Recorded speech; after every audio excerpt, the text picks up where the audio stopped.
અરવલ્લી જિલ્લાના માલપુર તાલુકાના ઉભરાણ ગામના પટેલ પ્રવીણભાઈ જીવણભાઈ દ્વારા પ્રાકૃતિક મોડલ ફાર્મ બનાવી આજીવિકા વૃદ્ધિની પહેલ.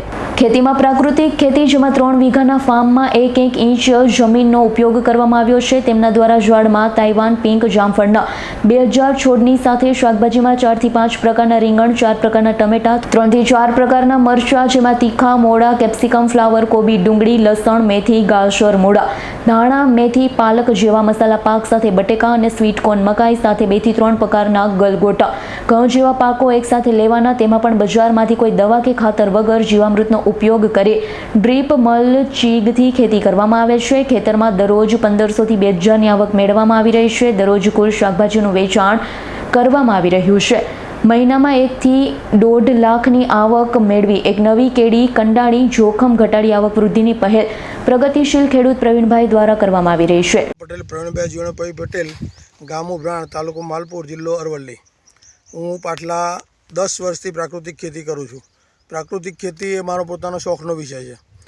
સુભાષ પાલેકરના શિબિરો ભરી પછી આત્મામાં જોડાયા પછી પ્રાકૃતિક બોર્ડ આવ્યું તો પ્રાકૃતિક બોર્ડમાં CRC અને BRCમાં પણ હું જોઈન્ટ થયેલો છું.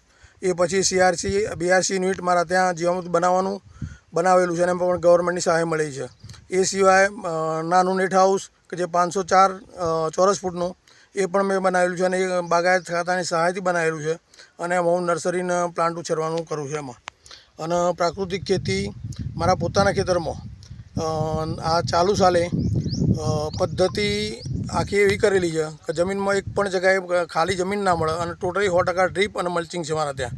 અને જામફળનું 2200 છોડનું પ્લાન્ટેશન કરેલું છે મારી પાસે. અને પ્રાકૃતિક ખેતી એ અત્યારની એવી અત્યંત જરૂરિયાત છે કે એ સિવાય ચાલવાનું નથી એમ.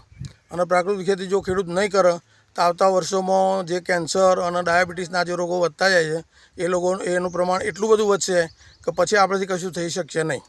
એટલે ખોરાકમાં ફેરફાર થાય, પ્રાકૃતિક ખાતા થાય અને ખેડૂતો પ્રાકૃતિક કરતા થાય, એ જ અમારો ઉદ્દેશ છે. જયદીપ ભાટિયાનો રિપોર્ટ, S9 ન્યૂઝ, અરવલ્લી.